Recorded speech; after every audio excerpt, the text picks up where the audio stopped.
Everything is judged by its appearance. What is unseen counts for nothing. Never let yourself get lost in the crowd, then, or buried in oblivion. Stand out.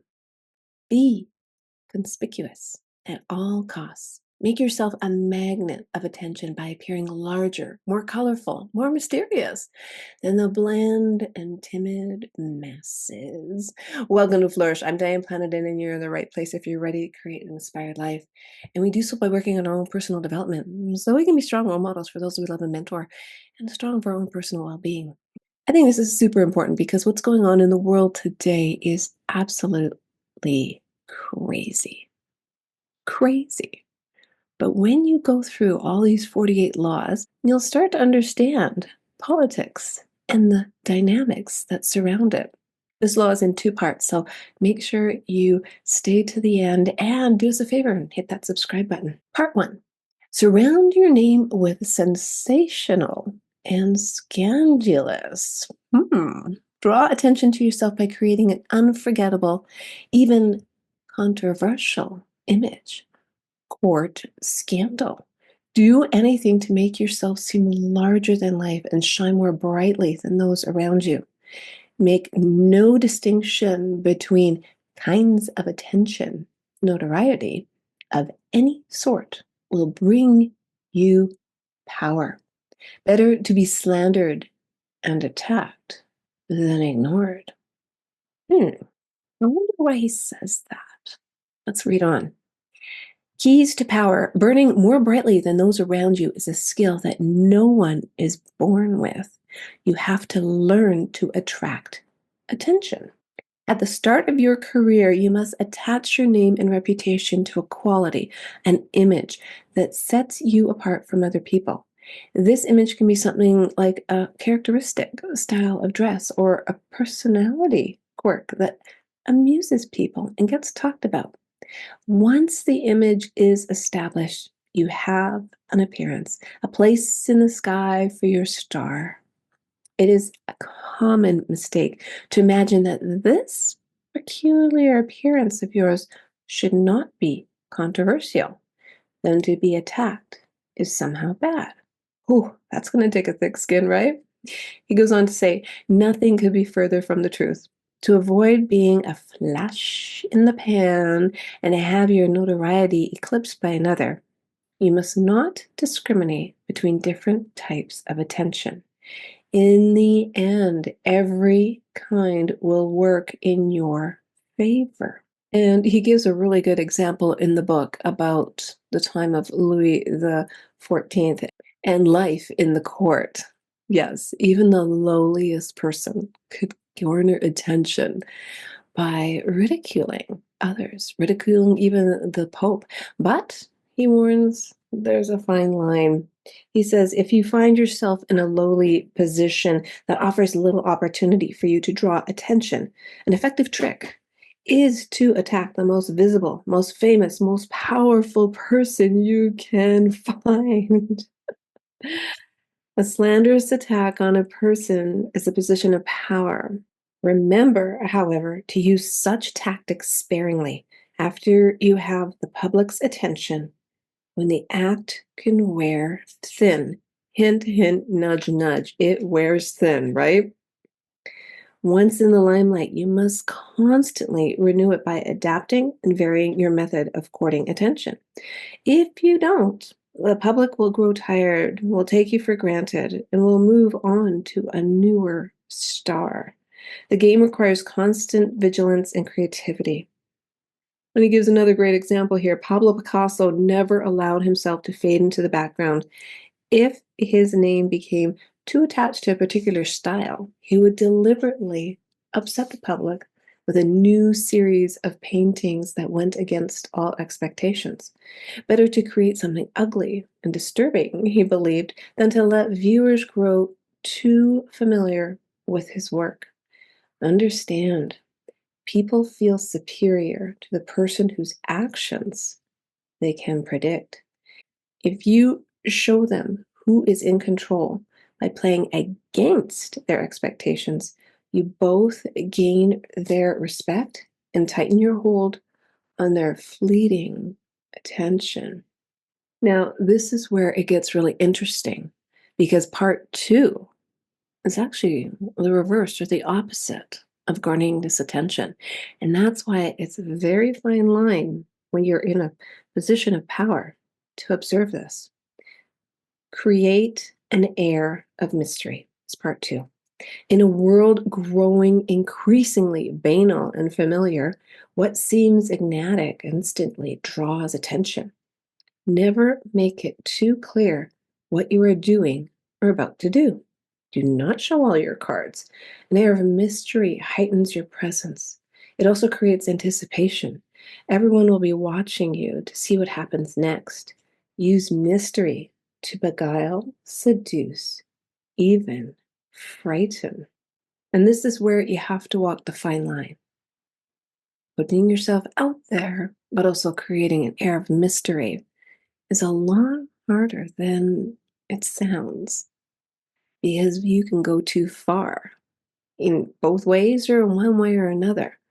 There has to be a balance. Otherwise, people won't take you seriously. You have to have that confidence, but also, I guess, leaving them wanting more. He goes on to say, in the past, the world was filled with terrifying and unknowable diseases, disasters, the mystery of death itself. What we could not understand, we reimagine as myths and spirits. Over the centuries, though, we've managed through science and reason to illuminate the darkness.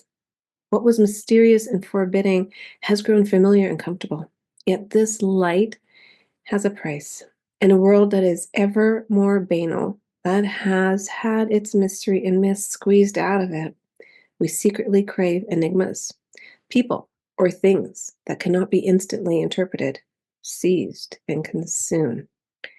That is the power of the mysterious.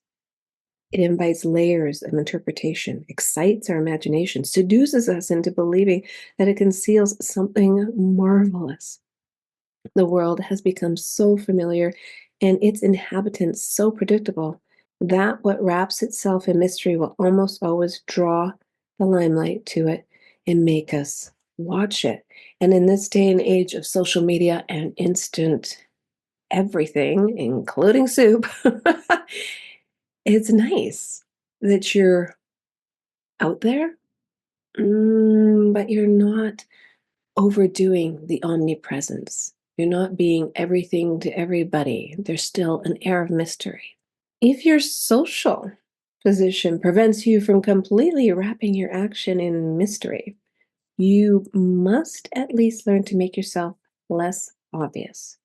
Every now and then, act in a way that does not mesh with others' people's perception of you. This way, you keep those around you on the defensive, eliciting the kind of attention that makes you powerful. Done right, the creation of an enigma can also draw the kind of attention that strikes terror into your enemy. On the opposite of that, if you find yourself trapped, cornered, and on the defensive in some situation, try a simple experiment. Do something that cannot be easily explained or interpreted.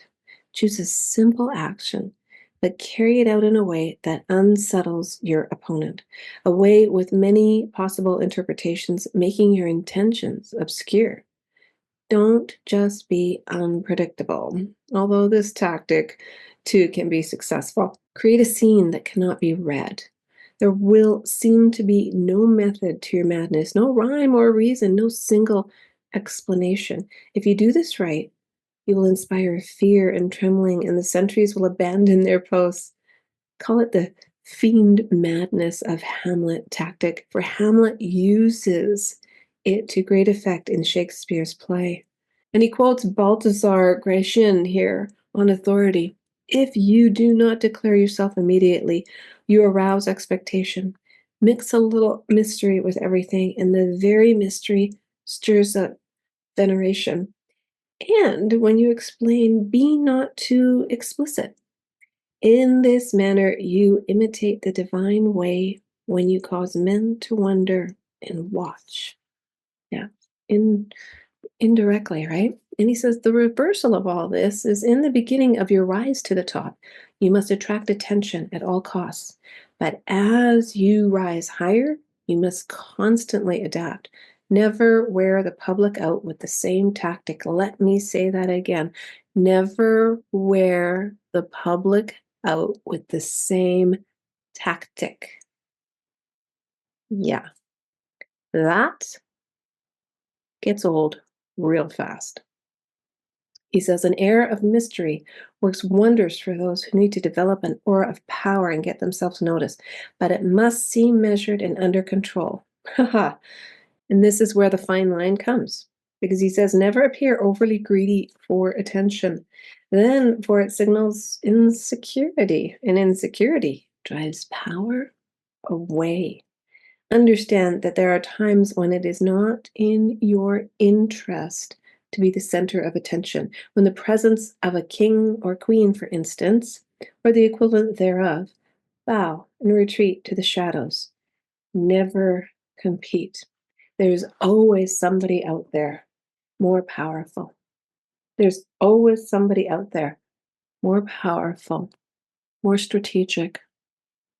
If nothing else, use this for the better good, for your advancement. And just keep in the back of your mind when you're watching other people, you think, oh, isn't he a man's man?